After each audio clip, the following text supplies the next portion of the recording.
Hi, I'm Jude Fitzpatrick. One of the significant threads which have been part of the fabric of the Sisters of Humility history since our founding is the courage of the few as they faced the challenges and opportunities of an unknown future to which God was calling them. This common thread was obvious even before the formal establishment of our community, when that small group of 3 women first approached Father Bejel for his support as they founded this congregation.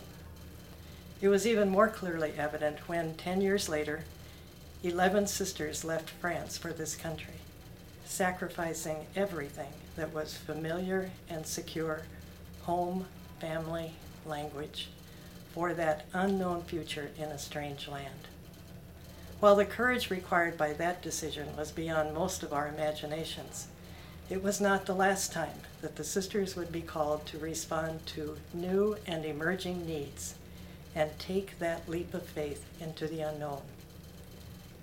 For the sisters who had transformed the swampland of Pennsylvania into their new home in this foreign land, it must have been heart-wrenching to respond to the call to serve the people of God in the West.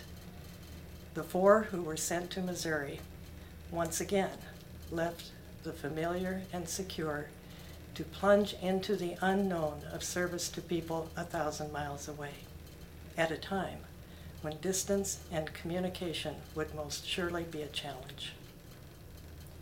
In the years to follow, the call to be uprooted in order to create something new meant that 9 Missouri Sisters of Humility would be transplanted in Iowa, and many years later, 3 would say yes to Bishop Lenahan and establish a new community in the far west of Montana. That same rich heritage has been evident in more recent decades when the changing signs of the times have called for new ministries initiated by a few sisters. The founding of Marycrest College was accomplished by 8 CHMs. The call to serve in Mexico was initially answered by 4 CHMs. A small group, which named itself the Dream Committee, saw the need to provide housing and services to families who might break a cycle of poverty, and now Humility of Mary Housing has served hundreds of children and their parents. The foresight of 2 of our wisdom figures and the response of 2 other CHMs to provide initial leadership for the program helped Our Lady of the Prairie Retreat become a reality. Generations of Sisters of Humility have repeatedly demonstrated the simple lesson that it takes only a few courageous, faithful, and faith-filled women willing to respond to God's call.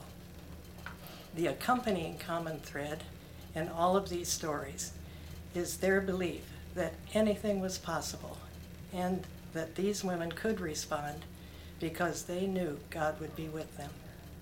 The promise of God made to the Israelites, as recorded in the book of Deuteronomy, was experienced by these women as they responded against all earthly wisdom to service of the people of God.